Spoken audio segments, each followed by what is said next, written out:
नमस्कार।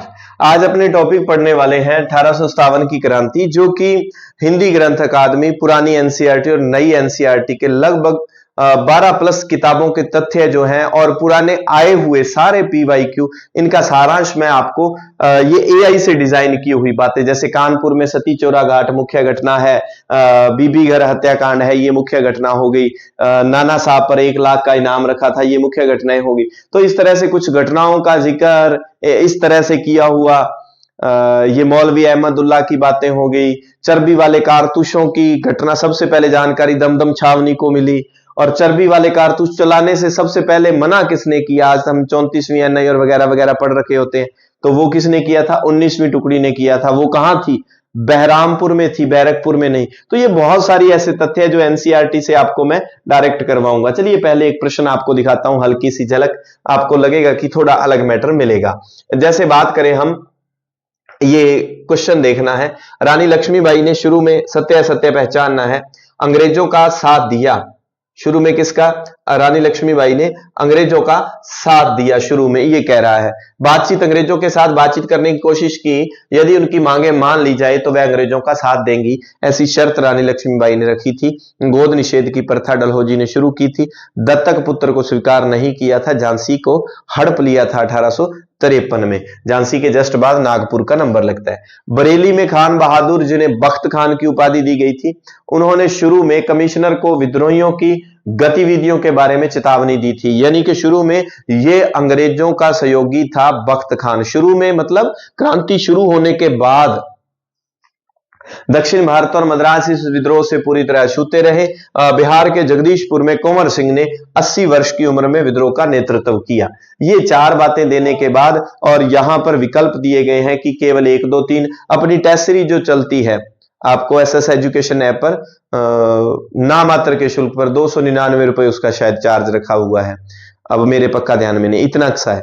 तो उस पे जितना भी मैटर है, कथन कारण सत्य असत्य वाले हिंदी ग्रंथ अकादमी की किताबों से प्रश्न बनाए जाते हैं और सारे प्रश्नों की पूरी ऑथेंटिक व्याख्या दी जाती है। जैसे कोई अब ये इसमें कौन से तथ्य सही हैं? बिल्कुल, तो इसमें 3 नंबर गलत है। दक्षिण भारत और मद्रास इस विद्रोह से पूरी तरह छूते नहीं रहे थे।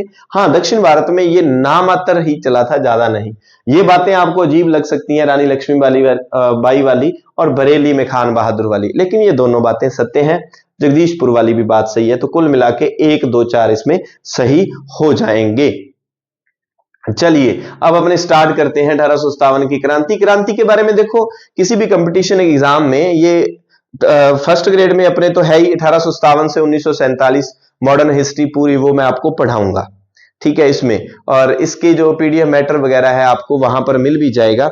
इसके अलावा ये जितना मैटर है ये कुल 12 प्लस किताबों का, ये इस बुक में सेकंड ग्रेड के नाम से निकाली है, लेकिन आधी किताब ये फर्स्ट ग्रेड के काम की भी है। अन्य प्रतियोगी परीक्षाओं के नाम में भी ये काम आ सकती है, आपकी ज्ञान सरोवर से आती है, इतिहास नाम से।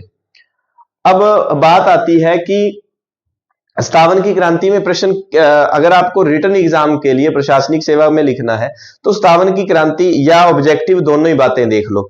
एक तो क्रांति के कारण पर बन जाती है बात, फिर क्रांति का स्वरूप कैसा था, उसकी प्रकृति, नेचर, कि वो सैनिक विद्रोह था या वो मुस्लिम विद्रोह था या वो किसानों का विद्रोह था या हिंदुओं का विद्रोह था। फिर बात आ जाती है कि क्रांति की असफलता की क्या परिणाम रहे, सफल कहां तक हुई। फिर बात आ जाती है क्रांति के परिणाम क्या रहे थे। तो कुल मिला के ये सारे क्रांति के बारे में बातें हो जाती है। यहां से आपके सारे प्रश्न बन जाते हैं। जैसे ये आपने बहुत सारे स्टूडेंट्स जिन्होंने क्रांति को काफी समय से पढ़ा है, लेकिन ये ऐसी बातें आपको कि सबसे पहले चर्बी वाले कारतूस चलाने से मना बरहानपुर बहरामपुर में किया था, 19वीं रेजिमेंट ने किया था, ठीक है। बैरकपुर में बाद में 29 मार्च को है, ये तो 26 फरवरी को ही मना कर देंगे। उससे पहले भी अगर हम बात करें तो बहुत सारी बातें। चलिए अपने, हालांकि कारण आपने बहुत पढ़ रखे होते हैं जिसमें ज्यादा बातें नहीं होती, मैं इसको थोड़ा सा फास्टली पढ़ दूंगा। कारणों में राजनीतिक कारण सबसे पहले आते हैं। उसमें वेलेजली ने एक संधि प्रथा चलाई थी, सहायक संधि प्रथा। और सहायक संधि प्रथा में क्या था कि ये जो प्रथा थी उसमें क्या था कि जो सहायक संधि कर लेगा वहां पर एक ब्रिटिश रेजिमेंट रहेगी, एक रेजिडेंट रहेगा। तो इस तरह से इन्होंने हालांकि वादा किया था कि हम आपके आंतरिक मामलों में हस्तक्षेप नहीं करेंगे, फिर भी इन्होंने आंतरिक मामलों में हस्तक्षेप करना शुरू कर दिया था। इस पे प्रश्न जो बनेगा वो किस तरह का बनता है, फर्स्ट ग्रेड या सेकंड ग्रेड में इस पर प्रश्न बनने के चांस थोड़े से कम 10% होते हैं, वो आगे आएंगे। बाकी कंपटीशन एग्जाम के लिए इंपॉर्टेंट है ही। सहायक संधि प्रथा स्वीकार करने वाली पहली रियासत कौन सी थी? 1798 में हैदराबाद। ये तथ्य आपको एनसीईआरटी में मिल जाते हैं, 8वीं में मिल जाते हैं और उसके बाद भी मिल जाते हैं। दूसरी रियासत मैसूर थी 1799। कृष्णराज वाडियार तृतीय जो था वो राजा बनेगा, टीपू सुल्तान हैदर अली उनके बाद, हैदर अली के बाद। और 1799 में तंजौर करती है। 1801 में अवध के सादत अली जो द्वितीय थे राजा सादत अली, वो अंग्रेजों से सहायक संधि करेंगे। तो ये सहायक संधि वाली बातें हैं, तथ्य हैं, ये रटने पड़ेंगे, इसको मैं कुछ भी एक्सप्लेन नहीं करूंगा। और 57 के लिहाज से, इस स्ट्रगल के हिसाब से अगर इसकी बात करें तो ये तथ्य विद्यार्थियों ने पढ़ रखे होते हैं और बिल्कुल शून्य से जो स्टार्ट कर रहे हैं वो थोड़ा सा अपने स्तर पर भी इन चीजों को समझ सकते हैं। तो मैं इन दिनों जो पेपर है नजदीक, उस हिसाब से आपको पढ़ा रहा हूं, बाकी बातें आपको समझ आ जाएंगी, कोई ऐसी बात नहीं है। फिर दूसरी बात आ जाती है जागीरों को हड़पने की नीति। ये किसने चलाई थी? ये चलाई थी डलहौजी ने। गोद निषेध प्रथा भी इसे कह सकते हैं हम, ठीक है, गोद निषेध प्रथा भी कह सकते हैं, हड़प नीति भी कह सकते हैं, ठीक है। तो ये डलहौजी की नीति है। इसके अंतर्गत कौन सी रियासतों को हड़पा गया था? क्योंकि मैंने तो पंजाबी में इसकी ट्रिक बना के याद किया हुआ था, सस बहु जाना, ठीक है, जाना।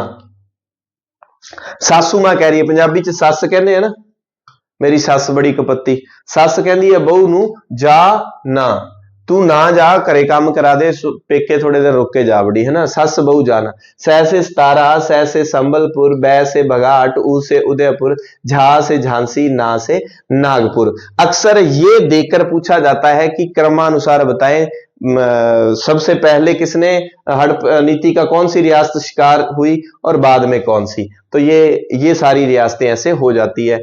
बरार और तंजौर को उसके बाद आप सस बहु जाना, ये बातें हो रही हैं, ये क्या हो रही है, बातें हो रही है, ऐसे करके बा से बरार और तंजौर, ये याद कर लेना। आज तक पूछा गया तो जैतपुर ऑप्शन में नहीं होता, लेकिन इसको दिमाग में रख लेना कि सस के बीच में जय है, जैतपुर है। तो इन रियासतों ने अंग्रेजों से सहायक संधि की। बाद में 56 में अलग केस होगा, वो उसके बाद आएगा, वो कुशासन का आरोप लगा के उसको हड़पा जाएगा, उसकी बात में करेंगे हम। महत्वपूर्ण प्रशासनिक उपाय, इसके अलावा अंग्रेजों ने, डलहौजी ने जमींदारों और जागीरदारों की भूमि के स्वयं जो अधिकार थे उनकी जांच के लिए 1852 में क्या इनाम कमीशन बनाया था, जिसने लगभग 35,000 में से 32,000 जागीरें जब्त कर ली। यह जब्ती मुख्यतः कहां हुई थी? बंबई प्रेसिडेंसी में यह जब्ती मुख्यतः हुई थी, ठीक है भाई, इस बात को आप जरूर ध्यान रखेंगे भाई, बंबई प्रेसिडेंसी में। अब ये पूछा गया कि ये जब्ती कहां गई थी एक आध बार की, बंबई प्रेसिडेंसी में। इनाम कमीशन किस लिए बनाया गया था? जागीरों की जांच के लिए, डलहौजी ने। अब 1857 की क्रांति से संबंधित जो जांच आयोग बनेंगे, एक चर्बी वाले कारतूसों की जांच में बनेगा स्मिथ के नेतृत्व में, स्मिथ के साथ एक और थे। एक कुशासन का आरोप लगा, अवध का विलय किया जाएगा, आउटरम वाला जांच आयोग बनेगा। इसके अलावा अगर बात करूं तो 1857 की क्रांति के बाद में जो परिणाम पड़ेंगे तो पील कमीशन बनाया जाएगा सैनिकों की भर्ती से संबंधित नियम बनाने के लिए। चलिए, ये बातें होगी। रियासतों के विलय में अगर मैं कहूं आपको हमें पढ़ना है तो रियासतों के विलय में ज्यादा ये बातें, 48 वाला सन यूं ही आ गया यहां पर। हाँ, झांसी का विलय आपको पता है 1853 में कर दिया गंगाधर राव की मृत्यु के बाद। नागपुर का जो विलय 1854 में राघोजी भोंसले की मृत्यु के बाद कर दिया। तो ये लोग भड़क उठे अंग्रेजों के खिलाफ क्रांति करने के लिए, राजा। पेंशनों की, और नाना साहब जो थे, सबका देखो कुछ नहीं, इनके पर्सनल मसले थे, इन्होंने अंग्रेजों के खिलाफ जो राजाओं ने आवाज उठाई। जैसे कानपुर के नाना साहब थे, उनकी बाजीराव द्वितीय के बाद वो उत्तराधिकारी उसको स्वीकार ही नहीं किया और उसकी 8 लाख की पेंशन है उसको वंचित करके कहां, बिठूर भेज दिया कि आप वहां पर रहें। ये कानपुर का मसला हो गया। झांसी में रानी लक्ष्मीबाई जो थी, उसने पुत्र को गोद लिया, वो गोद स्वीकार नहीं, उसने अंग्रेजों को कहा आप मेरे पुत्र को स्वीकार कर दो, परमिशन दे दो, झांसी आपका सहयोग करेगी। अंग्रेज नहीं माने तो उसने तलवार उठाई। और इसी तरह नागपुर में जो है वहां का भी मसला इसी तरह का मसला था। मुगल वंश पर आघात, 1849 में डलहौजी की घोषणा, ये कक्षा 8 एनसीईआरटी के तथ्य। ये सारे तथ्य जो है ना, ये तथ्य हिंदी ग्रंथ अकादमी और एनसीईआरटी से लिए गए हैं, किसी भी गाइड से नहीं। 1849 में डलहौजी ने घोषणा की बहादुर शाह जफर के उत्तराधिकारी लाल किला छोड़कर कहां रहेंगे, कुतुब मीनार में रहना होगा। ये सम्राट जो था उसको सीधा सा आघात। 1856 में कैनिंग घोषणा करेंगे कि जो बहादुर शाह जफर के उत्तराधिकारी हैं वो अब केवल राजा कहलाएंगे, सम्राट नहीं कहलाएंगे। और सबसे अंत में राजनीतिक कारणों में हम देखते हैं अवध का विलय कब किया गया, 1856 में किया गया। क्या आरोप लगाया, कुशासन का आरोप लगा के अवध का विलय किया गया। और रिपोर्ट कौन सी रिपोर्ट थी, आउटरम रिपोर्ट के आधार पर। किसकी रिपोर्ट के आधार पर, आउटरम रिपोर्ट के आधार पर अवध का विलय किया गया। कक्षा 12 और 8 की बुक क्या कहती है, 12 की बुक, डलहौजी ने एक कथन कहा था, यह फका हुआ गिलास फल एक दिन हमारे ही मुंह में गिरेगा, अवध के लिए। क्योंकि ये अंग्रेजों ने अवध को यूज किया था कि इसके कंधे पर रखकर आसपास के सभी राज्यों को हड़पना और बाद में अवध का नंबर लगाना। 56 में अवध का विलय कर लिया। नवाब वाजिद अली शाह को कहां भेज दिया, कलकत्ता भेज दिया। नाना साहब को कहां भेजा था, बिठूर भेज दिया था। और जैसे ही उसको वाजिद अली शाह को कलकत्ता भेजा गया तो एक टैगलाइन चलती है, ऐसा प्रतीत होता है मानो देह से जान जा चुकी है, निकल चुकी है। ये किसके लिए, अवध के विलय पर कहा गया था। उपाधियां, लोगों की प्रशासनिक सेवाओं पर उपाधियों पर प्रतिबंध लगा दिया था। कर्नाटक, सूरत, तंजौर के शासकों की उपाधियां समाप्त कर दी थी और भारतीयों को कंपनी की उच्च प्रशासनिक सेवा से वंचित, ये उसमें आ जाएगा सैनिक कारणों में। और ये शोषण के विरुद्ध क्या है, लोगों में ज्वाला बढ़ उठती है। आर्थिक कारणों में हम देखेंगे कि आर्थिक कारण कौन कौन से थे। पहले आर्थिक कारणों में देखते हैं, अंग्रेजों की भू राजस्व नीतियां थी। 1793 के बाद ही स्थायी बंदोबस्त वगैरह वगैरह वो चलती हैं, उससे लोग काफी परेशान थे, कुलीन और जमींदार काफी परेशान हो गए थे। 1813 का चार्टर एक्ट, इसने भी व्यापार को आघात पहुंचाया था। क्योंकि 1813 से पहले देखो, भारत में अभी तक 1858 तक कंपनी का, ईस्ट इंडिया कंपनी का शासन रहेगा, न कि ब्रिटेन की महारानी या ब्रिटिश सरकार का। तो सिर्फ एक ईस्ट इंडिया कंपनी भारत में व्यापार करती थी। 13 के बाद क्या है, ये धार्मिक कारणों में भी पड़ेंगे। भारत में ईसाई धर्म के प्रचार की छूट मिल गई थी। और क्या था, कंपनी के व्यापारी के अधिकार समाप्त कर दिए थे। अब ईस्ट इंडिया कंपनी के अलावा भारत में अन्य कंपनियां भी व्यापार कर सकेंगी। तो इंग्लैंड के निजी व्यापारियों को भारत में व्यापार करने की छूट मिल गई। ये आर्थिक कारणों में। सामाजिक व धार्मिक कारण क्या थे, तो सामाजिक और धार्मिक कारण, अंग्रेजों द्वारा अपनी प्रजातीय श्रेष्ठता, ऐसे सत्य असत्य कथन कारण में प्रश्न आ जाते हैं। अंग्रेज अपनी जातीय श्रेष्ठता की बात करते थे, भारतीयों को थोड़ा तुच्छ या नीची जाति का समझते थे। ईसाई धर्म प्रचारकों को मैंने कहा था 1813 के एक्ट द्वारा छूट मिल गई थी। सती प्रथा पर रोक लगाया गया है, आपको पता है अपने भारत में 1829-30 में बैंटिंग के समय लगा था। और विधवा विवाह एक्ट लाने वाले व्यक्ति भी डलहौजी थे। डलहौजी ने डोली उठाई, बैंटिंग ने बेटी बचाई। 1801-2 एक्ट ये याद रखने हैं। 1850 का धार्मिक अक्षमता कानून, इसकी धारा थी 21, इसकी नियम संख्या 21 के अनुसार अगर कोई भी व्यक्ति हिंदू धर्म को छोड़कर ईसाई बन जाता है तो उसे पैतृक संपत्ति का हकदार समझा जाएगा। हिंदू लॉ के अनुसार यह था कि अगर कोई भी अपना धर्म छोड़ के किसी दूसरी धर्म में जाएगा तो उसे उसकी पैतृक संपत्ति पर अधिकार नहीं दिया जाएगा। अंग्रेजों ने कानून बना दिया, आप धर्म छोड़ो कोई दिक्कत नहीं, पैतृक संपत्ति हम दिलाएंगे। दूसरा हो जाता है विधवा विवाह अधिनियम। यह डलहौजी के समय 56 में बना था। डलहौजी ने इस पर रोक लगाई थी और इसी समय बाद में कैनिंग भी आ जाते हैं। कट्टरपंथी दलों ने इसका विरोध किया। तो ये विरोध के कई कारण हो जाते हैं। इसी बीच 12th क्लास की बुक में ये अफवाहें और भविष्यवाणियां नाम से एक बिंदु अलग से ही बना हुआ है। क्या अफवाहें फैली, क्या भविष्यवाणियां की गई। ये मेरठ से जो दिल्ली आए सिपाही थे, उन्होंने गाय सुअर की चर्बी की जानकारी दी थी। इसके अलावा आटे में पशुओं की हड्डियों का चूरा मिला हुआ, ये, और प्लासी युद्ध के 100 वर्ष पूरे होते ही अंग्रेजी राज समाप्त होगा, ये एक भविष्यवाणी की गई थी। मैं बार बार कह रहा हूं, आपने 57 की क्रांति को बहुत सारा, ये चीजें आपने पढ़ी होंगी क्रांति के कारण, लेकिन आगे वाली बहुत सारी बातें आपको नहीं मिलेंगी। क्रांति के पीछे सैनिक कारणों में अगर हम देखें तो ये कुछ कहा जाता है कि 24 में बैरकपुर छावनी जो थी उसकी 47वीं रेजिमेंट थी, उन्होंने समुद्र पार, भारतीय जो थे वो समुद्र पार जाके अभियान में जाना वो अपने धर्म के विरुद्ध समझते थे कि समुद्र पार नहीं जाएंगे, और आज हम वीजा लगवा के वहां पर काम करने के लिए समुद्र पार जा रहे हैं। 1844 में वेतन और भत्तों के प्रश्न पर विद्रोह 7 बटालियों ने इस समय आंदोलन किया था। ये 24 और 44 की बात है। अंग्रेजों सैनिकों के साथ भेदपूर्ण व्यवहार किया जाता था। भारतीय सैनिकों को उच्च पदों पर नियुक्त नहीं किया जाता था। इसके अलावा एक अन्य अधिनियम है 1854 का डाकघर अधिनियम। कौन सा? डाकघर अधिनियम। डाकघर अधिनियम में क्या था? सैनिकों की निःशुल्क जो डाक मिलती थी उनको वो डाक भेज सकते थे, वो व्यवस्था समाप्त कर दी थी। और फिर एक सामान्य सेवा भर्ती अधिनियम, ये बहुत इंपॉर्टेंट है, ये काफी इंपॉर्टेंट रहेंगे। एक तो 1850 का धार्मिक सेवा अधिनियम 1850 वाला कि कोई अपना धर्म चेंज करता है तो उसे पैतृक संपत्ति का हकदार माना जाएगा। 1854 वाला डाकघर, निःशुल्क डाक की सुविधा समाप्त कर दी। और सैनिक कारणों में एक कारण हो जाएगा सामान्य सेवा भर्ती नियम 1856 में कैनिंग ने बनाया।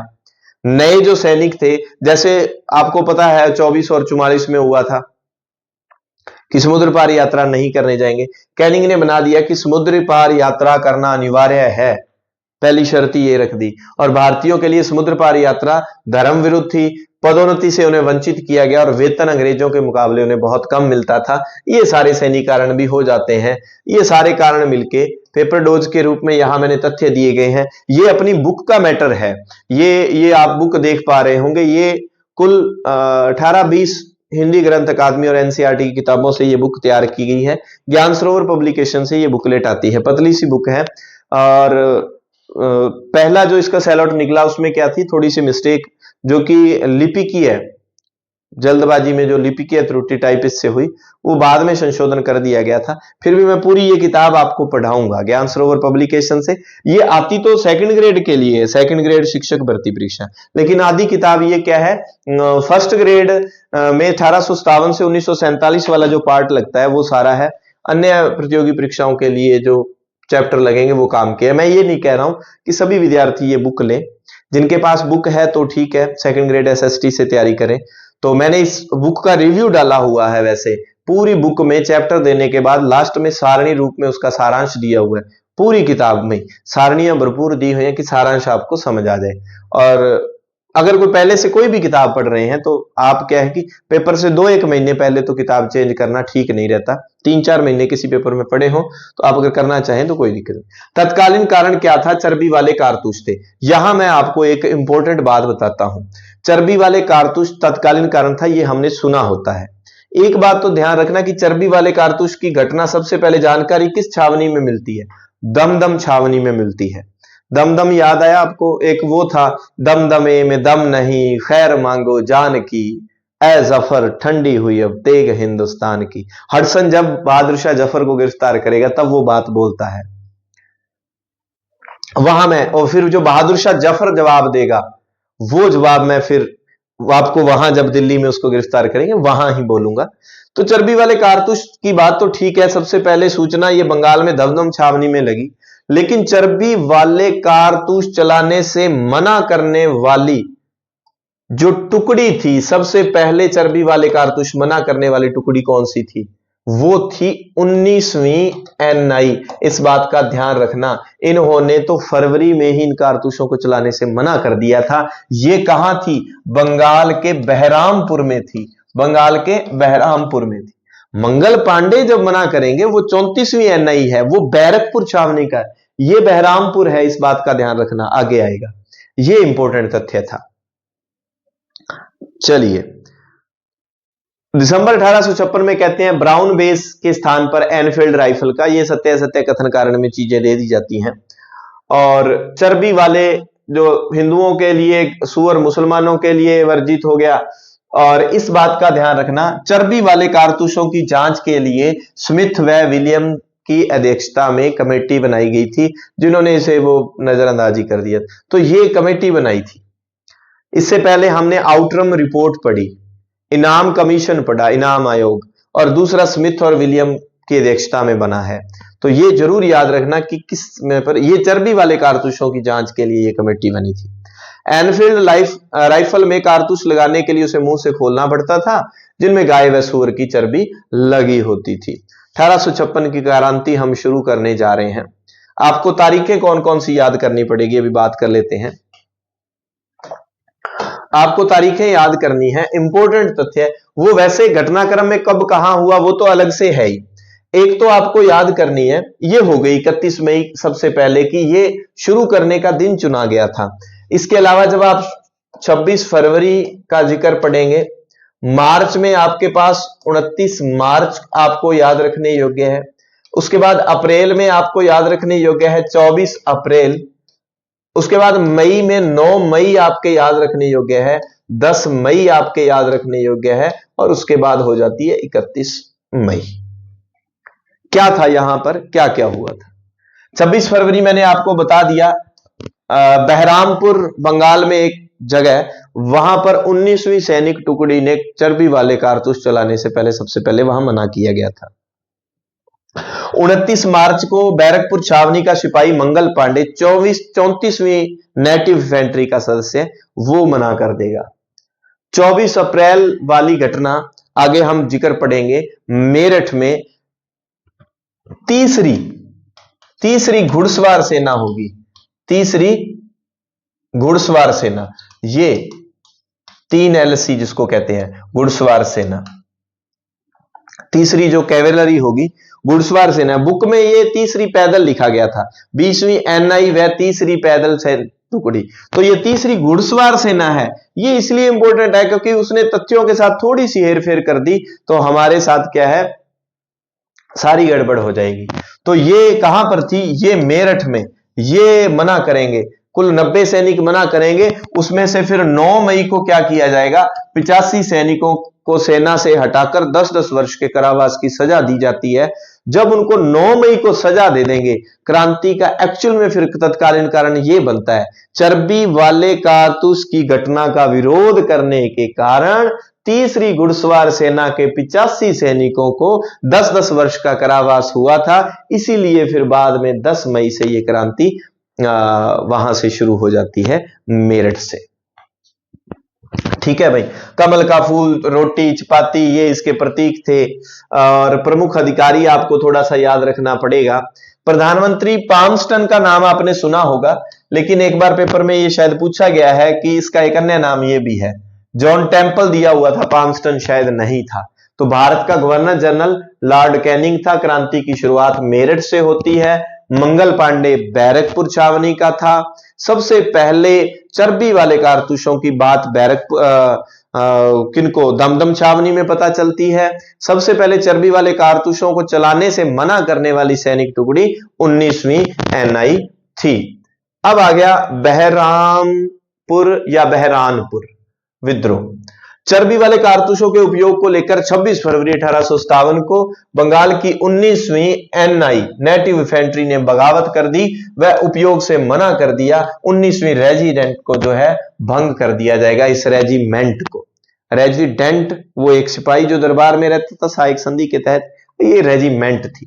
तो ये रेजिमेंट 19वीं जो है 26 फरवरी की घटना के कारण, ये इंपॉर्टेंट तथ्य है, इसको आप याद रखेंगे। कौन सी छावनी का था, बुरहानपुर का था। ठीक है, अब बरहान के बाद बैरक में चलते हैं। बरहान के बाद बैरकपुर छावनी में चलते हैं। 26 फरवरी के बाद में हमारे पास तारीख आएगी 29 मार्च 1857 और 34वीं NI है यहां। इसका सैनिक मंगल पांडे कारतूसों के उपयोग से मना करेगा। अपने ऑफिसर्स लेफ्टिनेंट बाग व सार्जेंट ह्यूसन की हत्या कर देगा। सार्जेंट ह्यूसन की हत्या कर देगा। एक बात जरूर ध्यान रखना, बैरकपुर छावनी का अगर कमांडर इस समय कमिश्नर कौन था, कमांडर कौन था, तो बैरकपुर छावनी का इस समय कमांडर था वो हीयर से था। कौन था, हीयर से था।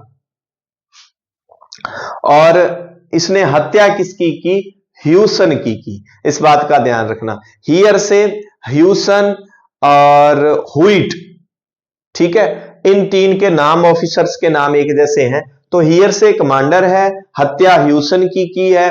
और मंगल पांडे के साथ कुछ दिन बाद एक और ये प्रश्न पूछा गया था, किसे फांसी दी गई, वो थे ईश्वरी पांडे। मंगल पांडे को पकड़ने का कहा, मंगल पांडे को पकड़ने से ईश्वरी पांडे ने इनकार कर दिया। मंगल पांडे को फांसी कब हुई, 8 अप्रैल को। ईश्वरी पांडे को फांसी कब दे देंगे, वो 21 अप्रैल को ईश्वरी पांडे को फांसी दे दी जाएगी। यहां नोट लगा के लिखा हुआ है, बैरकपुर में 34वीं एनआई का कमांडिंग ऑफिसर जनरल हियर्स था। चलिए, कारतूस के अब आ गया मेरठ। बैरकपुर वाली बात खत्म हो गई, हम क्रमानुसार चल रहे हैं। तारीख क्रांति की 31 मई डिसाइड की गई थी। जब असफलता के कारणों में पढ़ेंगे, पहला कारण ही यह बन जाता है क्रांति समय से पूर्व शुरू हो गई। 10 मई को शुरू हुई थी, मेरठ से शुरू हुई थी, लेकिन मंगल पांडे ने पहले वो कर दिया प्रोग्राम, तो मंगल पांडे बैरकपुर छावनी का है। चर्बी वाली घटना सबसे पहले कहां, बरहानपुर में हुई थी, वहां 19 में हुई। मेरठ से शुरुआत करेंगे, कब, 10 मई को हम शुरुआत करने जा रहे हैं, लेकिन मेरठ में थोड़ा पीछे चलते हैं। मेरठ छावनी की तीसरी घुड़सवार सेना के 90 लोग थे। उन्होंने कब, 24 अप्रैल को, ये यहां लिखा हुआ है 24 अप्रैल, 24 अप्रैल को क्या कर दिया, ये चर्बी वाले कारतूस चलाने से मना कर दिया तीसरी घुड़सवार सेना ने। इसके साथ साथ 20वीं एनआई नेटिव इन्फेंट्री, इसने भी मना कर दिया। 3 एलसी भी लिखा होता है, एलसी कैवलरी भी लिखा होता है अगर घुड़सवार सेना ना लिखा हो। इन्होंने 24 अप्रैल को मना किया, तो 9 मई को, कब, 9 मई को 85 सैनिकों को नौकरी से निकालकर 10-10 वर्ष की सजा दे दी जाती है। इस घटना के कारण 10 मई को 20वीं एनआई और तीसरी घुड़सवार सेना के जो सैनिक थे, जब तीसरी घुड़सवार सेना के सैनिकों ने मना कर दिया था, तो फिर दूसरे लोग मिलकर क्या है, चर्बी वाली घटना के कारण खुद इनकार कर देंगे और क्रांति की शुरुआत मानी जाती है 10 मई से। ठीक है, बैरकपुर में हियरसे को गोली मार रहा है मंगल पांडे। और एक बात जरूर याद रखना, मेरठ का ध्यान रखना, मेरठ का इस समय कमांडिंग ऑफिसर कौन है, हैविट हुइट। अब आप याद रखो कि मेरठ से क्रांति क्यों हुई, क्योंकि अंग्रेजों का विरोध करने की हैबिट हुई थी, हैबिट हुई, मेरठ में शुरू हुई है, मेरठ में हुई, हैबिट हुई, तो हैबिट हुइट याद रखना मेरठ का कमांडिंग ऑफिसर है। बैरकपुर का कमांडिंग ऑफिसर कौन था यहां का, वो था कौन, हियरसे। कौन था, हियरसे। मंगल पांडे ने गोली किसको मारी, ह्यूसन को। किसको मारी, ह्यूसन को मारी। ये 3 है, जरूर याद रखना। अब सैनिक 10 मई को क्रांति करके दिल्ली की ओर बढ़ते हैं, दिल्ली की ओर, और 11 मई को क्रांतिकारी दिल्ली पहुंच जाएंगे।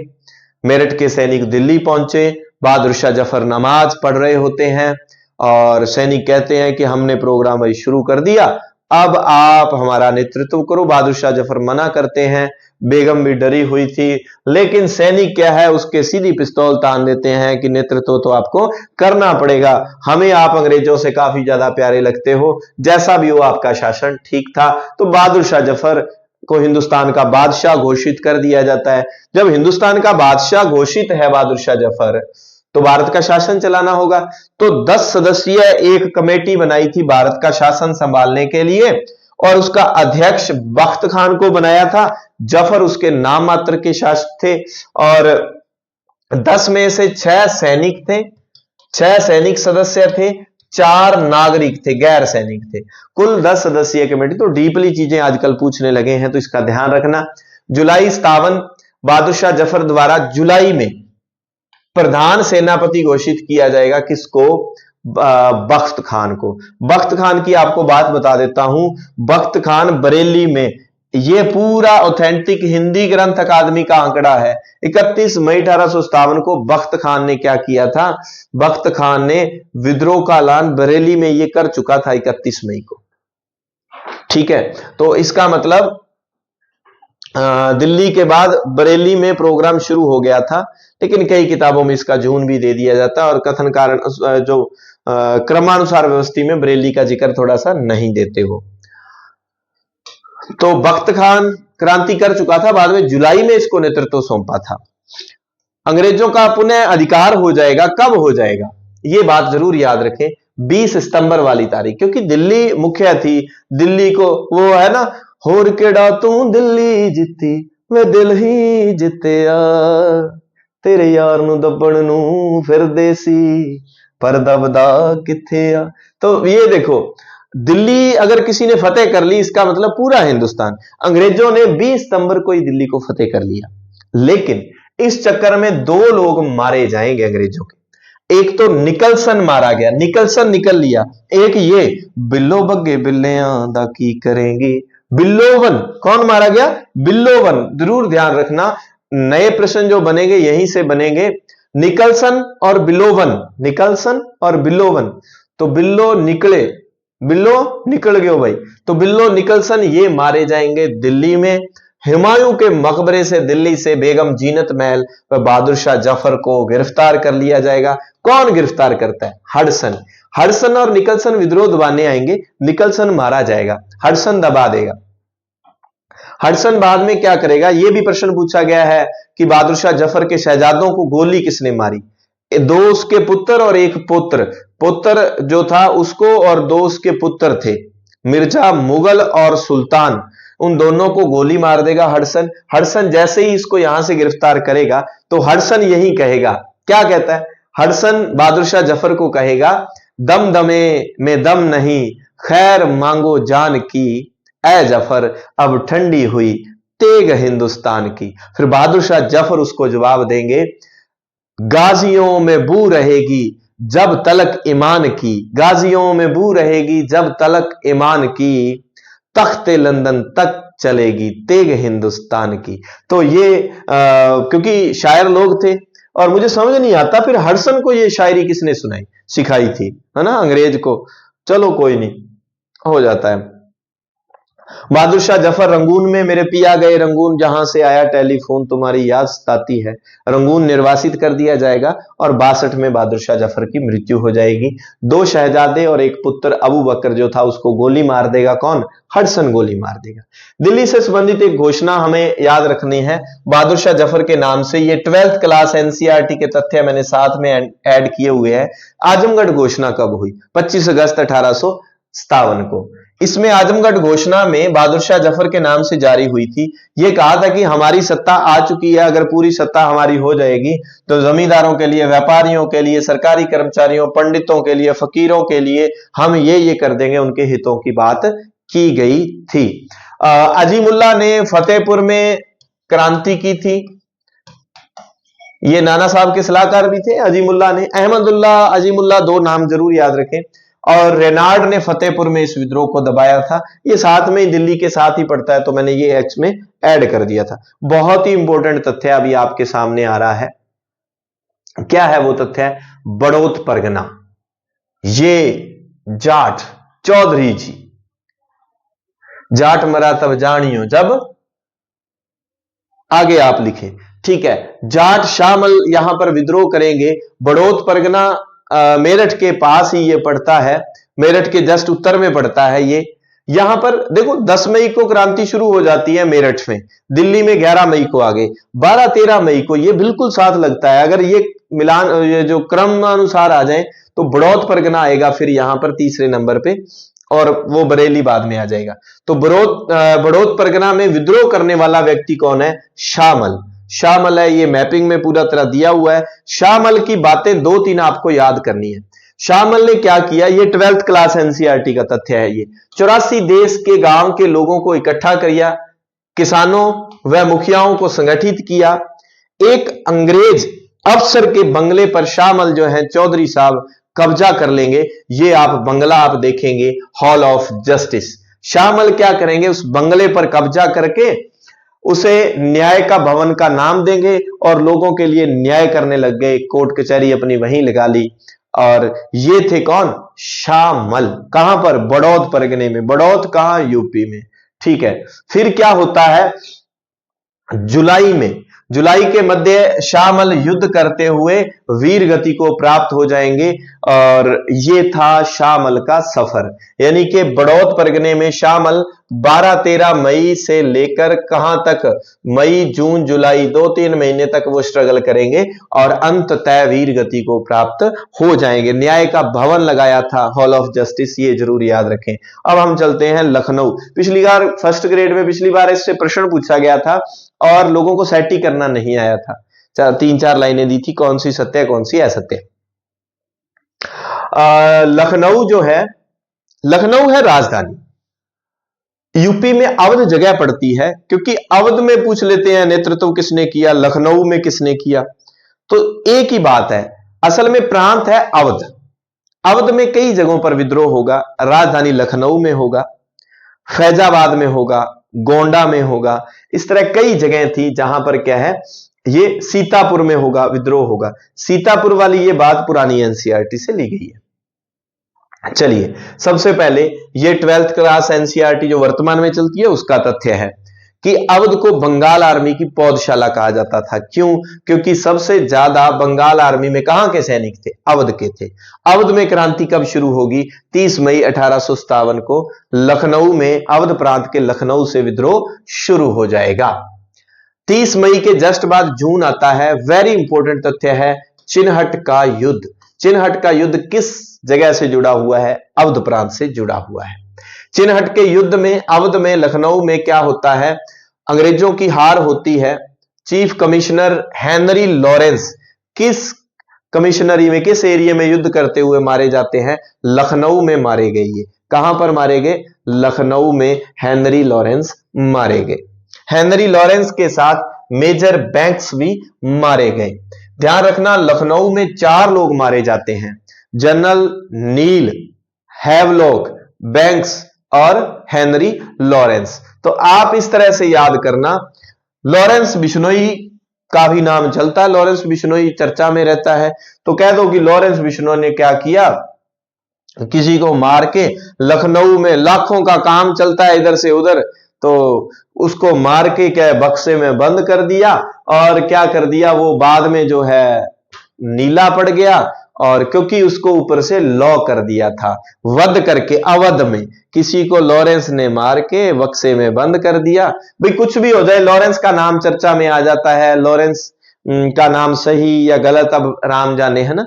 भी याद रखने के लिए कि हमारे राजस्थान में या पूरे हमारे इंडिया में ये नाम चर्चित रहता है, और मैं आपको याद करने के लिए ये टिप्स दे रहा हूं। और कोई तो लॉरेंस, ये याद रखना, बक्सा याद रख लेना, लॉक किया था बक्सा और वो बाद में नीला हो गया क्योंकि उसका वध कर दिया, उसका वध हो गया, है ना, इस तरह से। तो लॉरेंस, नील, हैवलॉक, बैक्स, ये याद कर लेना। अगस्त के पहले सप्ताह में ये दिए थे, ये एनसीईआरटी का, हिंदी ग्रंथ अकादमी का तथ्य है। तो क्या दिया गया है कि अगस्त के पहले सप्ताह में बिरजिस कादिर को अवध का वली घोषित किया गया था। बिरजिस कादिर को, जो इसके पापा को कलकत्ता भेज दिया, बाद में हजरत महल ने अपने बेटे को अवध का वली घोषित किया है, उसकी सहमति से। कब? अगस्त में। 4 अंग्रेजों के याद नाम रखेंगे, चै से 4, चै से चिनहट की लड़ाई। 2 चिनहट की लड़ाई में मारे गए, ये नील और हैवलॉक बाद में मारे जाएंगे। और बहुत ही इंपॉर्टेंट तथ्य है, ये आ गया आपके सामने। आपने देखा होगा बरहानपुर में चर्बी वाले कारतूस चलाने से मना करने वाली टुकड़ी 19वीं थी। मेरठ में 34वीं सैनिक टुकड़ी का सिपाही, सॉरी बैरकपुर में 34वीं, मेरठ में 20वीं एनआई और 3 एलसी घुड़सवार सेना विद्रोह करती है। चर्बी वाल कारतूस चलाने से मना करने वाली अवध में जो टुकड़ी थी वो कौन सी थी? 7वीं सैनिक टुकड़ी थी।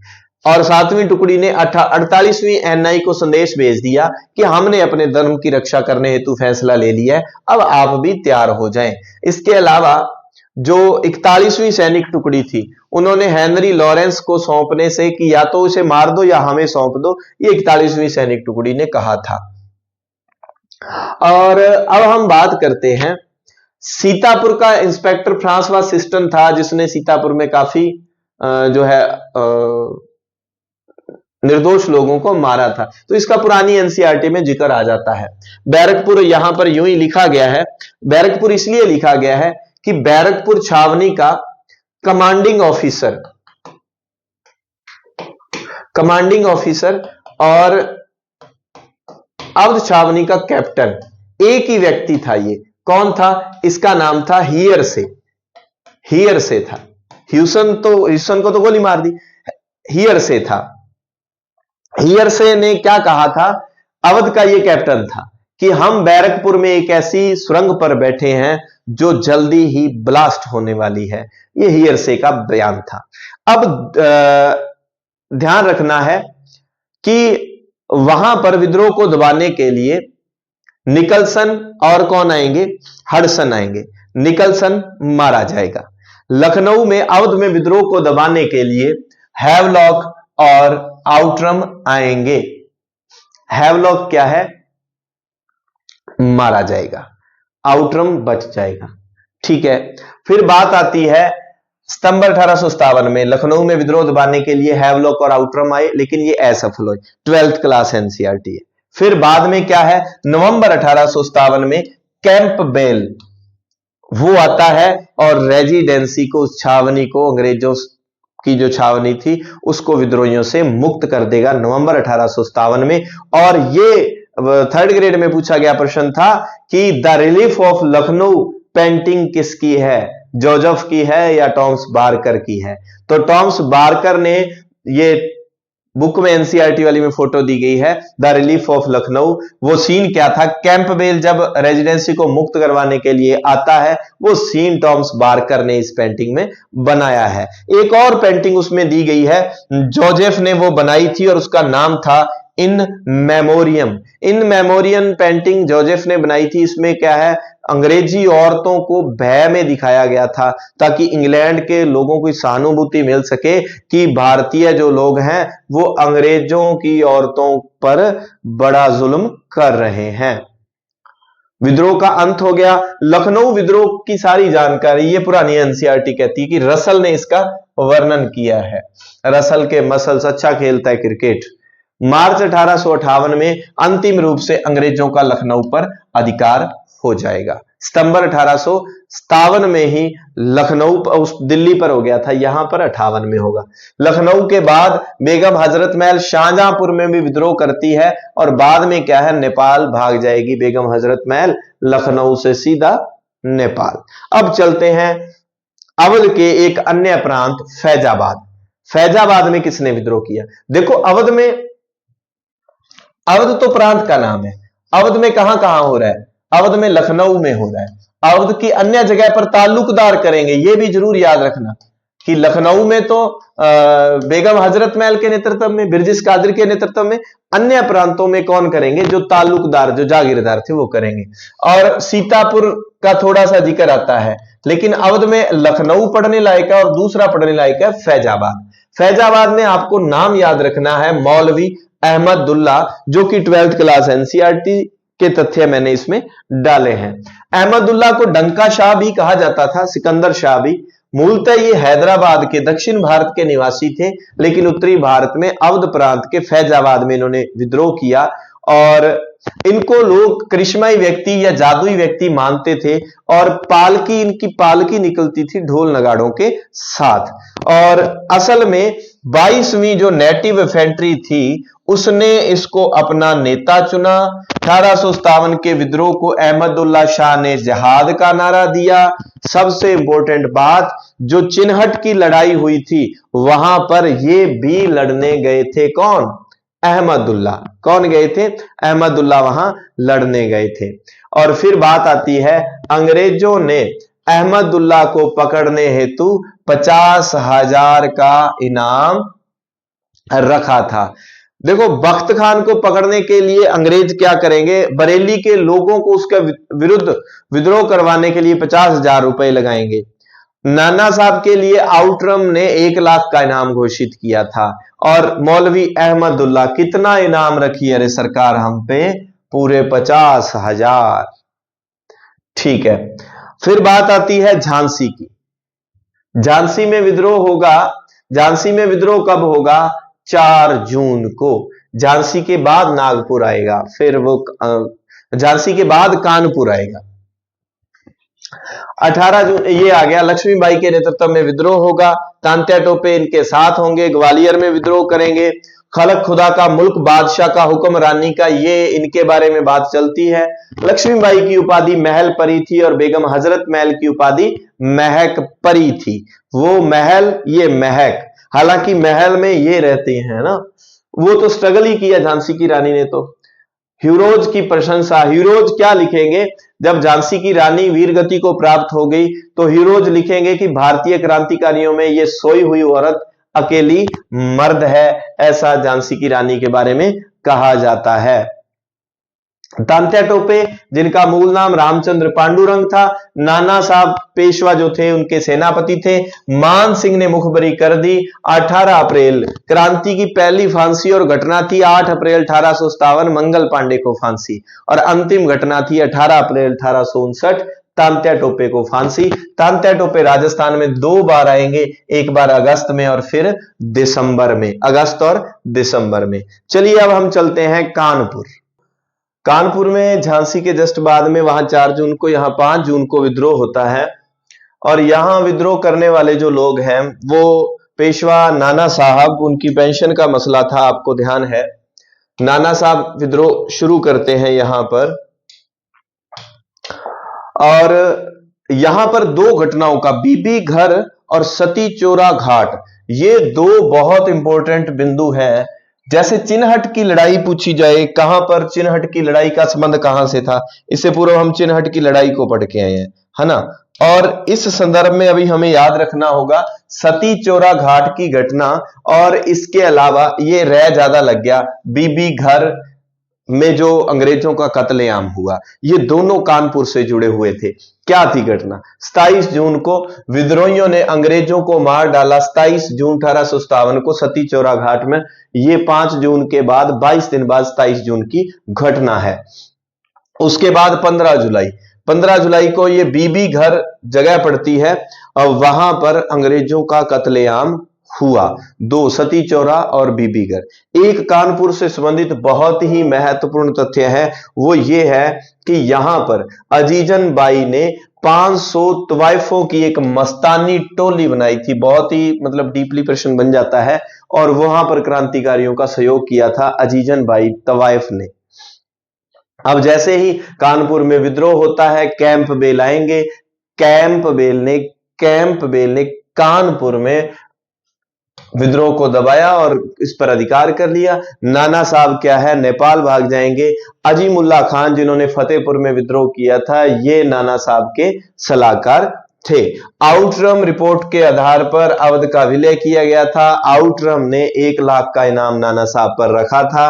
और कानपुर में सेना का कमांडिंग ऑफिसर वहीलर था, हमने देखा था। मेरठ में जो था वो था हुइट, और बैरकपुर में कौन था? बैरकपुर में था हियर से, और कानपुर में यहां पर कौन है? व्हीलर। तो ये कमांडिंग ऑफिसर थोड़ा सा आपको ध्यान रखने हैं कहां पर कौन था। तो ये कानपुर की बात आ गई। कानपुर के बाद अभी हम बात जो बचे हुए स्थान है उनके बारे में पढ़ेंगे। बचे हुए स्थानों में अगर मैं बात करूं तो फिर बात आ जाती है जगदीशपुर, आरा जगदीशपुर बिहार की बात। वहां पर एक बूढ़ा शेर जिसका नाम है कुंवर सिंह, 80 वर्षीय कुंवर सिंह ने क्रांति का नेतृत्व किया। इसे बिहार का सिंह कहते हैं, बिहार का शेर कहते हैं। यहां पर आयर ने जगदीशपुर को जीता अगस्त में। आगे आयर आया अगस्त में और जगदीशपुर को फतेह कर लिया। यहां से जुड़ी हुई एक बार प्रश्न पूछा गया है कि जगदीशपुर में कुंवर सिंह के बाद क्रांति का नेतृत्व किसने किया? उसके पुत्र अमर सिंह ने किया था। और जगदीशपुर में कुंवर सिंह से जुड़ी हुई बात यह है कि सेनापति डगल्स के साथ ये संघर्ष कर रहे थे। तब इनका क्या हाथ जख्मी हो जाता है, तो फिर ये अपना हाथ काट कर क्या है, गंगा को समर्पित कर देते हैं। ऐसे थे कुंवर सिंह। सेनापति डगल्स के अलावा कुंवर सिंह ने मिलमैन, डेम्स व लॉर्ड मार्क को हराया था जगदीशपुर में हुए संघर्ष के दौरान। अब हम बात करते हैं कुछ अन्य छोटे छोटे स्थानों पर कि कहां पर किसने नेतृत्व किया। उत्तर भारत में क्रांति के दमन के लिए अंग्रेजों ने वहां पर मार्शल लॉ लागू कर दिया था समूचे उत्तर भारत में मई जून में। आम अंग्रेजों को भी हिंदुस्तानियों पर मुकदमा चलाने का अधिकार दिया था। अब हम देखते हैं कहां कहां पर किस किसने जो है विद्रोह किया। असम, ओडिशा। असम में मनीराम दत्त ने, संबलपुर में सुरेंद्र शाही, उज्जवल शाही, सतारा में, सतारा का विलय सबसे पहले हुआ था, हमने विलयों में पढ़ा, फिर संबलपुर का, जैतपुर, फिर संबलपुर, फिर बघाट, फिर उदयपुर, फिर झांसी, फिर उसके बाद नागपुर, आगे ऐसे करते करते विलय हुए थे। कर्नाटक में भीमराव और छोटा सिंह, ये सारे एनसीईआरटी के तथ्य हैं, यहां पर विद्रोह करते हैं। बुलंदशहर में वाली हाद शाह, ये भी आया हुआ प्रश्न है। बुलंदशहर में कौन? बुलंद का वालिद, बुलंद का बुलंद वालिद, ये याद रख लेना। अभी मॉडेला हमारे काफी काम का है। पहले इलाहाबाद देखते हैं। इलाहाबाद में लियाकत अली ने विद्रोह का नेतृत्व किया। जनरल नील ने यहां पर विद्रोह को क्या है? दबाया था। इला में लियाकत अली नील ने यहां विद्रोह को दबाया था। एक तो कानपुर में एक तवाइफ ने टोली बनाई थी, उसको हमने पढ़ा। एक राजगढ़ की रानी थी अवंती बाई लोधी, इसने 4000 सैनिकों की एक फौज तैयार कर अंग्रेजों का विरोध किया। इन्होंने खेड़ी के युद्ध में अंग्रेजों को हराया था, अवंती बाई लोधी ने। बरेली की हिंदू जनता को खान बहादुर के खिलाफ भड़काने के लिए अंग्रेजों ने 50,000 का प्रावधान किया था। मथुरा, नो, रेवाड़ी, मेवात, यहां पर भी विद्रोह होता है। मथुरा में देवी सिंह, मथुरा देवी, माथा देवी के आगे झुकाना है। नोह में भूपाल सिंह, नोह में भूपाल सिंह, भूनो। रेवाड़ी में तुलाराम, रेवाड़ी की बर्फी को तुला में ही तोला जाएगा। मेवात में सदरुद्दीन, मेवात में सदरुद्दीन ने। कर्नाटक का पहले भी आ गया भीमराव और छोटा सिंह, कर्नाटक में ठीक है, टक टक करवा देते थे भीम, तो भीमराव, छोटा सिंह ये कर्नाटक में थे। मेवात में सदरुद्दीन थे। तो इस तरह से ये हो जाते हैं। इसके बाद ये अपनी बुक में सीधी सारणियां बनाई हुई हैं, वो मैं आपको बताता हूं क्रांति के बारे में। चलो पहले हम ये पढ़ते हैं कि असफलता के कारण क्या थे। ये सामान्य समझने योग्य बातें हैं, अगर कथन कारण सत्य असत्य वाला ऐसा कोई प्रश्न आ जाता है। पहली बात हो जाती है कि क्रांति का समय से पूर्व शुरू हो जाना, सुनियोजित नेतृत्व का अभाव। ऐसे सीमित क्षेत्र में क्रांति पूरे भारत में नहीं चली थी और बहुत एक बड़ा वर्ग जैसे राजा हो गए, पढ़े लिखे लोग हो गए, वो सारे विद्रोहियों का साथ नहीं दे रहे थे।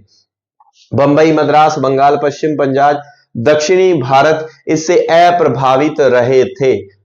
देख लो, एक बड़ा इलाका। देशी राजाओं द्वारा अंग्रेजों का सहयोग, 1% से अधिक भारतीय शासक शामिल, इसमें 1% से अधिक भी शामिल नहीं थे, मतलब बहुत कम लोग इसमें शामिल थे। फिर कैनिंग ने एक बात कही थी, क्या बात कही थी? कि इन शासकों तथा सरदारों ने तूफान के आगे क्या है? बांध का काम किया था। तूफान के आगे क्या किया था? बांध का काम किया था। सुनियोजित नेतृत्व नहीं था। लॉरेंस इसके बारे में कहते हैं, लॉरेंस जो अवध में था, अवध में लॉरेंस था, है ना। अगर इनके पास एक भी योग्य नेता होता तो हम हार जाते, ये लॉरेंस ने कहा था क्रांति के बारे में। सुनियोजित योजना का अभाव, कोई एक समग्र योजना नहीं थी, जैसे जैसे जहां जहां जो चल रहा था वो अपना काम कर रहे थे। संगठन में उद्देश्य का अभाव, विभिन्न समूह के बीच आपस में तालमेल नहीं था। समय से पूर्व क्रांति शुरू हो गई, क्योंकि निश्चित तारीख क्या थी? 31 मई थी, लेकिन क्रांति शुरू कब हो गई? 10 मई को क्रांति शुरू हो गई थी, 10 मई को क्रांति शुरू हो गई थी। सीमित संसाधन व अनुशासन की कमी थी। अंग्रेजी सेना के मुकाबले कम आधुनिक हथियार और रसद, सिपाहियों में भी अनुशासन की कमी देखी गई। उच्च शिक्षित भारतीय जो थे वो विद्रोह का समर्थन ही नहीं कर रहे थे। इसके अलावा संपन्न वर्ग, जमींदारों व व्यापारियों द्वारा साथ न देना। जमींदार कुछ एक थे, तालुकदार वगैरह, वो भी बाद में अंग्रेजों के सहयोगी हो गए थे। कलकत्ता, मद्रास के व्यापारी व बंगाल के जमींदार अंग्रेजों के वफादार रहे। अवध के तालुकदार बाद में अंग्रेजों के पक्ष में चले गए थे, एक बार उन्होंने विद्रोहियों का साथ दिया था। ये सारे इस जो स्ट्रगल मूवमेंट था, इसके फेलियर की वजह रही थी। अब बात आती है कि क्रांति के परिणाम क्या थे, क्रांति के बाद भारत में क्या परिवर्तन आया। देखो, भारत में 1858 से पहले कोई इंग्लैंड का, ब्रिटेन का राज नहीं था। एक कंपनी भारत में व्यापार करने आती है, कुछ चंद लोगों की कंपनी, और एक कंपनी भारत को, पूरे हिंदुस्तान को गुलाम बना देती है। सोच सकते हैं आप कि भारतीय लोग आपस में कितना लड़ते होंगे, एक दूसरे की टांग कितनी खींचते होंगे। अब भारत का शासन ब्रिटिश क्राउन के हाथों में आ गया, यानी कि अब ब्रिटेन की महारानी का शासन शुरू हो जाता है। भारत सचिव व 15 सदस्य है उसकी काउंसिल, एक सचिव होगा, उसकी 15 सदस्यीय काउंसिल होगी, वो भारत में शासन व्यवस्था देखेगी। 1 नवंबर को महारानी विक्टोरिया की घोषणा पढ़ी जाती है। यह प्रश्न पूछा गया कि यह घोषणा कहां पढ़ी गई थी? यह इलाहाबाद में पढ़ी गई थी। कब? 1 नवंबर 1858 को। किसने पढ़ी थी? यह कैनिंग द्वारा इसे पढ़ा गया था। और इस घोषणा को, महारानी विक्टोरिया की घोषणा को, ये भारतीय स्वतंत्रता का मेग्ना कार्टा कहा जाता है। अंग्रेजों ने विस्तारवादी नीति त्याग दी कि अब हम साम्राज्य विस्तार के लिए अलग अलग जगह पर अधिकार नहीं करेंगे, रियासतों पर कब्जा नहीं करेंगे। गवर्नर जनरल को उसकी पोस्ट का नया नाम कर दिया, अब उसे क्या बना दिया? वायसराय बना दिया। और वायसराय, पहला वायसराय जो था वो कैनिंग ही था, और वो क्राउन का प्रतिनिधि, यानी कि ब्रिटेन की महारानी का प्रतिनिधि कौन होगा? क्राउन का प्रतिनिधि कौन होगा? भारत में वायसराय होगा। और पहले वायसराय कौन बने थे? कैनिंग बने थे। इसके अलावा क्या हुआ? इसके अलावा जो होता है वो ये होता है कि सेना का पुनर्गठन किया गया, पील कमीशन बनाया गया पुनर्गठन के लिए।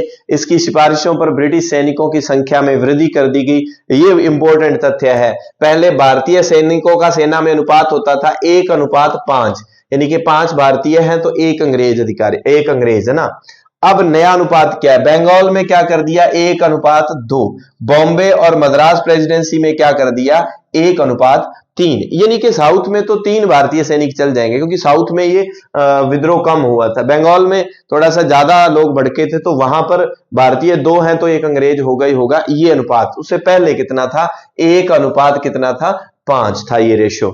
धार्मिक मामलों में अंग्रेजों ने कहा हम कोई हस्तक्षेप नहीं करेंगे, आपके समाज सुधार के और कोई भी काम हम नहीं करेंगे, अब से पक्का है। रुचि लेना बंद कर दिया। सेना में गोरखों व सिखों को प्राथमिकता दे दी गई थी। अब ये तो हो गया इसका परिणाम। परिणाम के बाद मैं अगर क्रांति का सारांश आपके सामने पढ़ाऊं, तो सारांश से पहले, हालांकि क्रांति का स्वरूप और किताबों की एक सूची है, ये सारी की सारी सूची जो है ना, ये आप देख पा रहे हैं, ये अपनी किताब में से मैंने सीधी, जो ज्ञान सरोवर पब्लिकेशन से बुक आई है, उस बुक से सीधे ही मैंने तथ्य लिए हैं। पहली बात तो देखो, ये क्रम भी एक बन जाता है आपके, मेरठ से 20वीं एनआई, इसके अलावा प्लस 3 एलसी, तीसरी जो कैवेलरी घुड़सवार सेना थी उसने, तीसरी एलसी के हमने देखा था कि 90 सैनिकों ने मना कर दिया था कारतूस चलाने से, और 85 को 9 मई को क्या था? 10-10 वर्ष की सजा सुना दी गई थी। दिल्ली में बहादुर शाह जफर बख्त खान, जफर को बाद में रंगून भेज दिया। 11 मई को निकलसन व हडसन, निकलसन मारा गया था। इसके अलावा बिलोसन, बिल्लो नाम वाला, वो भी मारा गया था। इस पर अधिकार, पुनः अंग्रेजों का अधिकार कब हुआ? पुनः अंग्रेजी अधिकार कब हुआ? अधिकारी अधिकार 20 सितंबर को। लखनऊ पर पुनः अंग्रेजी अधिकार 5 मार्च को। तो ये वाला भी आ सकता है कि अंग्रेजों ने विद्रोह को कब कब दबाया, उसको क्रमानुसार व्यवस्थित करें। पहले दिल्ली में, फिर लखनऊ में दबा देते हैं, झांसी में 3 अप्रैल को, और कानपुर में विद्रोह को 6 दिसंबर 1858 को दबाया जाता है। ठीक है, तो इस तरह से हमें याद रखना है। ये सारा सारांश रूप में दिया गया है कि झांसी ग्वालियर में लक्ष्मीबाई ने विद्रोह शुरू किया 4 जून को, ह्यूरेज ने यहां जो है समाप्त किया विद्रोह। कानपुर में कैंपबेल और हैवलॉक, वो वहां पर हम पेंटिंग की बात करते हैं। फिर इस तरह से यहां कर्नल नील था इलाहाबाद में, जगदीशपुर में कुंवर सिंह था, लियाकत अली की भी रंगून में मृत्यु होती है, और बहादुर शाह जफर की भी। और फैजाबाद में मौलवी अहमदुल्ला है, उसको जनरल रेनाल्ड वहां पर विद्रोह को दबाएंगे। वहां जगन्नाथ ने मौलवी अहमदुल्ला को गोली मारी थी। मौलवी अहमदुल्ला, जिसे हम डंका शाह कहते हैं, जिसने जो 57 के मूवमेंट को क्या था, इस स्ट्रगल को क्या नाम दिया था? जिहाद का नारा दिया था कि ये एक धर्म युद्ध है, जिहाद है। इसके अलावा हम अगर बात करें तो ये कुछ एक बुक्स की सूची है, ये मैं सारी आपको पीडीएफ क्या है अगर आपने देखनी हो तो टेलीग्राम पर शेयर कर दूंगा। बुक अगर आपके पास है तो अच्छी बात है। तो ये पीडीएफ तो चलो मैं ये सारणियां तो आपको टेलीग्राम पर डाल दूंगा। संतवीर सर टेलीग्राम जो है डिस्क्रिप्शन में आपको लिंक मिल जाएगा। तो ये किताबों को तो आपको पढ़ना ही पड़ेगा। जैसे इसकी बात करें हम, इसके प्रकृति के बारे में प्रश्न आ सकता है कि किसने क्या नाम दिया है 1857 के विद्रोह को। ये थोड़ा थोड़ा आप जरूर देख लेना कि सैनिक विद्रोह कौन कौन कहते हैं। सीले व लॉरेंस, लॉरेंस का नाम हमने पढ़ा था कि लॉरेंस उसमें आया था। राइस है, रॉबर्टसन है, ट्रेवेलियन है, जीवनलाल है, सैयद अहमद खान, ये काफी फेमस नाम है। तो सीले, लॉरेंस, ये इनको जरूर याद रखें। इन्होंने स्मिथ के नेतृत्व में चर्बी वाले कारतूसों पर आयोग बना था। सामंती प्रतिक्रिया जवाहरलाल नेहरू और मेलिसन ने कहा। सभ्यता व बर्बरता के बीच युद्ध टी.आर. होम्स ने इसको कहा था। तो ये सारे ये तो तथ्य है, सिर्फ आपको इसका कोई इलाज नहीं है, आपको याद करने पड़ेंगे किसने क्या कहा था।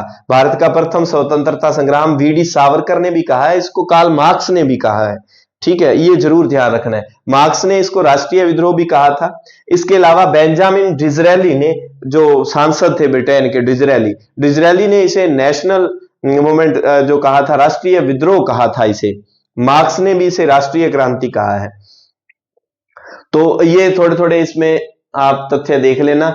एक बात आती है दो लोगों की, मजूमदार की और एस एन सेन की, ये जरूर याद रखें। सबसे पहले मजूमदार को भारत सरकार ने सरकारी इतिहासकार बनाया था, लेकिन मजूमदार की क्या है नियुक्ति की थी, लेकिन सरकारी समिति से अनबन के कारण मजूमदार को यह कहा था सरकार ने जैसा हम कहेंगे वैसा करना है, समिति ने जैसा कहा जाएगा। तो मजूमदार ने कहा नहीं, जो सत्य होगा मैं वो लिखूंगा। इसलिए मजूमदार ने फिर लिखने से मना कर दिया था और मजूमदार ने कहा था तथाकथित प्रथम राष्ट्रीय स्वतंत्रता संग्राम न तो प्रथम था, न ही राष्ट्रीय और न ही स्वतंत्रता संग्राम था। फिर एस एन सेन को, जिन्होंने 1857 जो है बुक लिखी है ना, तो उनको सरकारी इतिहासकार बनाया गया और उन्होंने सरकारी इतिहास लिखा। उन्होंने बात भी लिखी कि यद्यपि इसे राष्ट्रीय विद्रोह नहीं कहा जा सकता, पर इसे सैनिक विद्रोह की संज्ञा देना भी गलत होगा। तो किसी ने विद्रोह की प्रकृति बारे में, किसी ने कहा कि यह सैनिक विद्रोह है, किसी ने कहा हिंदू मुस्लिम प्रतिक्रिया है, किसी ने कहा किसानों का है, किसी ने कहा बर्बरता सभ्यता के बीच है, सामंतों का है, कुछ भी हो सकता है। 57 के विद्रोह के जो स्वरूप पर विचार रखने वाले जो प्रथम भारतीय व्यक्ति सर सैयद अहमद खान थे। उन्होंने अपनी बुक लिखी थी the case of Indian revolt, और उसमें इसने इसको सैनिक विद्रोह कहा था। और विद्रोह के कारणों पर कि ये विद्रोह के क्या कारण रहे थे, असबाब बगावते हिंद भी किताब लिखी थी। मिर्जा गालिब साहब जो शायर थे, उम्दा शायर, वो 1857 के कत्लेआम के गवाह माने जाते हैं। तो इस विद्रोह के स्वरूप पर सबसे पहले सर सैयद अहमद खान ने लिखा। मजूमदार सरकारी इतिहासकार के रूप में नियुक्त हुए, बाद में उनको हटा दिया गया, अनबन के कारण उन्होंने मना कर दिया। बाद में एस एन सेन सरकारी इतिहासकार बने थे, और एस एन सेन की किताब का ही सबसे पहले जिक्र आता है, वो किताब थी 1857। इसकी रूपरेखा मौलाना आजाद ने तैयार की थी, और सुरेंद्र नाथ सेन इनका पूरा नाम है। ये क्रांति के सरकारी इतिहासकार थे। अशोक मेहता, इन किताबों को बहुत बार पूछा जाता है। The great rebellion, Ashok Mehta की किताब काफी इंपॉर्टेंट रहती है। मजूमदार चूंकि पहले इनको नियुक्त किया था, तो इनकी the sepoy mutiny and the revolt of 1857 ये मजूमदार की थी। The first Indian war of independence, प्रथम स्वतंत्रता संग्राम बी.डी. सावरकर की याद रह जाती है। मजूमदार की बुक और दी हुई है, मेल्सन की है, कोए की है, सीताराम पांडे की। तो ये काफी सारी, विष्णु भट्ट गोडसे की एनसीईआरटी में दी जाती है। माझा प्रवास, तो उसने धर्म नष्ट करने संबंधी 84 नियमों की सूची दी थी विष्णु भट्ट गोडसे ने। तो ये माझा प्रवास काफी चर्चा में रहने वाली किताब। शशि भूषण चौधरी की जो है civil disturbance during the British rule in India, Awadh in revolt, ये रुद्राक्ष मुखर्जी की। तो इस तरह से काफी सारी ये किताबें हो जाती हैं। और भी पुस्तकों के नाम, शशि भूषण चौधरी की सिविल रिबेलियन वाली किताब भी है। तो ये कुछ किताबों की सूची हो जाती है। तो इस तरह से मैंने ये प्रयास किया है कि हिंदी ग्रंथ अकादमी और एनसीईआरटी के तथ्य आप तक पहुंचाऊं। अगर आपको ठीक लगे आप अपना एक बेशकीमती कमेंट जरूर दें, लाइक कर दें और वीडियो के हाइप वाले बटन से कुछ पॉइंट अगर आप दे सकते हो, हाइप होती है तो वो जरूर दें। इससे वीडियो थोड़ी सी अप हो जाती है, विद्यार्थियों तक मैटर पहुंच जाता है।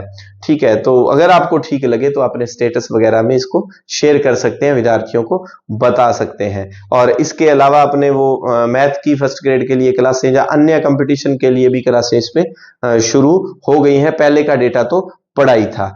मिलते हैं नई क्लास के साथ। धन्यवाद। जय हिंद, जय भारत।